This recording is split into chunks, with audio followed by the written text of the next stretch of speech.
জুবিন গাৰ্গে এজন শ্ৰেষ্ঠ শিল্পী। তেওঁ কি কাৰণত কি অথৰিটিত তেওঁ আদেশ দিলে সেইটো তেওঁহে ক'ব পাৰিব। আমি অসন্মান কৰা নাই, তেওঁ নিজেই আমি সকলোৱে আমি তেওঁক স্পষ্টভাৱে ক'লোঁ যে আপুনি গীত পৰিৱেশন নহয় এই পৰিৱেশত বা এই ড্ৰেছত, গতিকে আপুনি নামি যোৱা ভাল। তেওঁ সসন্মানে নামি আহিছে, নামি আহি মাইকটো দিছে। অসমৰ কথাটো নাহে, ক্ষমাটো খুজিব লাগিলে তেওঁলোকেও কৰিব লাগিব। এই বিহু কমিটিক তেওঁলোকে যদি অপজহ দিছে সেইটোতো উচিত হোৱা নাই, সেইটোতো উচিত হোৱা নাই। ৰাজহুৱাভাৱে যিধৰণে অপজহ দিছে সেইটোতো উচিত হোৱা নাই। আমি কোনো শিল্পীক আমি অসন্মান কৰা আমাৰ নজিৰ নাই। পূব গুৱাহাটী বিহু সন্মিলন আজি ৬৪ বছৰে যিসকল শিল্পীক লৈ এই অনুষ্ঠানটো চলি আছে তেওঁলোকক কেতিয়াও আমি অসন্মান কৰিব বিচৰা নাই। আৰু দিগন্ত ভাগৱতীৰ নিচিনা এজন বিশিষ্ট শিল্পী, যথেষ্ট অভিজ্ঞ শিল্পী, আমি যাক মৰম কৰোঁ, শ্ৰদ্ধা কৰোঁ, তেনেধৰণৰ শিল্পী এগৰাকীক আমি অসন্মান কৰাৰ কোনো প্ৰশ্ন নুঠে।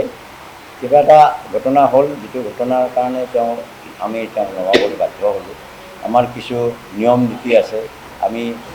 আমি দিগন্ত ভাৰতীৰ লগত কোনো চুক্তিবদ্ধ নাছিলোঁ। আমি ভাস্বতী ভাৰতীৰ লগত আমি চুক্তিবদ্ধ আছিলোঁ।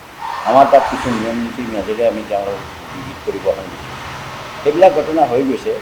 গতিকে এইটো ঘটনাৰ কাৰণে আমাক এনেকুৱা ধৰণৰ কৰা হ'ল যে আমাক বেয়াকৈ অপজহ দিয়া হৈছে আৰু আমাক আমাৰ বিহুক তাগিবানী আচৰণ বুলি কৰা হৈছে। আপোনালোকে দেখিব গোটেইবিলাক আছে। জুবিন গাৰ্গে এজন শ্ৰেষ্ঠ শিল্পী। তেওঁ কি কাৰণত কি অথৰিটিত তেওঁ আদেশ দিলে সেইটো তেওঁহে ক'ব পাৰিব। ৰিকুৱেষ্ট কৰিছোঁ, তেওঁ মানিছোঁ, তেওঁ নামি আহিছে অকণমান। তেওঁ কোনো প্ৰতিবাদ কৰা নাই, আৰু তেওঁ আমাৰ নিমন্ত্ৰিত অতিথি নহয়। কোনোবাই কৈছে এইটো বেলেগ কথা, তেওঁ নিমন্ত্ৰিত গায়ক নহয়। আমাৰ লগত দায়বদ্ধ আছিল ভাস্বতী ভাৰতী। ছাইড কৰি তেওঁক লৈ অহাটো এইটো ডাঙৰ কথা নহয়। ছাইড কৰি লৈ আহি তেওঁক নমাই দিয়া হৈছে, এইটো ডাঙৰ কথা নহয়। এইটো হ'ব পাৰে। তেওঁকতো আৰু চুঁচৰি টানি অনা নাই। আমি তালিবানী যিটো শব্দ কৈছে, এই তালিবানী প্ৰক্ৰিয়াটো আমি কৰা নাই। জাতীয় সাজপাৰ, পৰম্পৰাগত সাজপাৰ বুলি কোৱা হৈছে। আপুনি কালি দেখিছে, যোৱাকালি নীল আকাশে গীত পৰিৱেশন কৰিছে। গীত পৰিৱেশন কৰি তেওঁলোকে এখন সুন্দৰভাৱে চুৰীয়া পাঞ্জাবী পিন্ধি পেলাই গীত কৰিছে।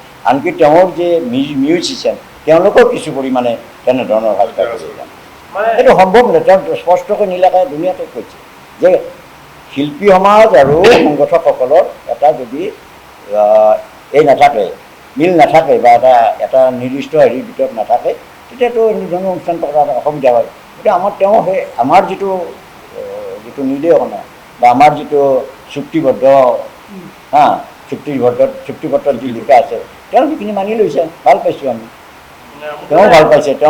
আমাৰ কিনো হ'ব? তেওঁ নিজে কৈছে যে মই চুৰিয়াখনটো য'তে ত'তে মানে পিন্ধি, বিশেষকৈ মই নামঘৰ যাওঁ, ক'ৰবাত যাওঁ, আমি পিন্ধিয়ে যাওঁ। এইটো পিন্ধিলে মোৰ কি অসুবিধা?